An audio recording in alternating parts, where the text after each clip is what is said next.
So I've been married to my wife for 40 years now, and I never learned another thing about her after our first date. Figured that was all we needed to know to have a good, solid, lasting 40 years of marriage, said the great theologian, Dr. Absolutely No One, Never.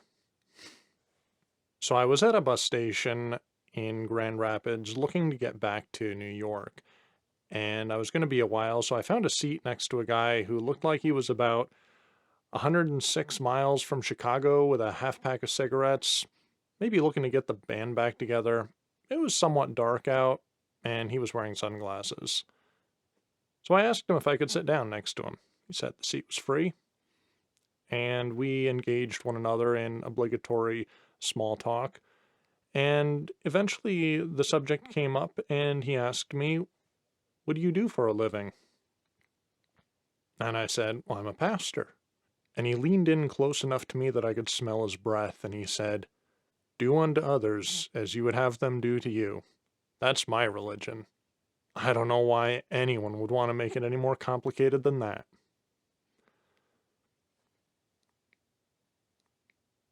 So I wanted to reflect that back to him, and I said, "I see you play the guitar." He said, "That's right.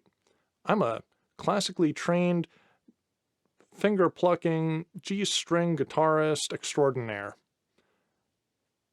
Those might not have been the words he said, but that's what I heard, and he was awfully impressed with himself and probably thought I was an uneducated peasant if I didn't follow with him.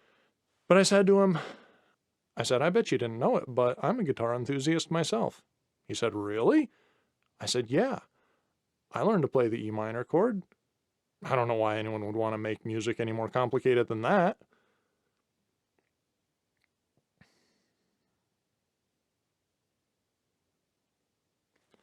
So I don't know anyone who's ever been converted to faith or transformed in their faith by sarcasm, but this story template and the several forms it's taken over the course of my life with encounters with people usually helps me at least lead other people to understand that we are all in a relationship with God. And one of the things that's great about Him being an infinite being and us being finite beings is that we will actually be able to spend an eternity enjoying and getting to know Him forever. So I have nothing against taking time and having enjoyment in learning about the things that God has created, music, arts, geology, or astronomy, or whatever you're interested in. On a long enough timeline, we will have gotten bored with learning about everything else there is to learn about, but one thing will remain: this infinite God who has created everything around us and ourselves will never leave us bored and will continue to renew our joy as we get to know him forever. So I'm Reverend Kyle Nesbitt, and this has been a tale of mere theology. Thank you for joining me.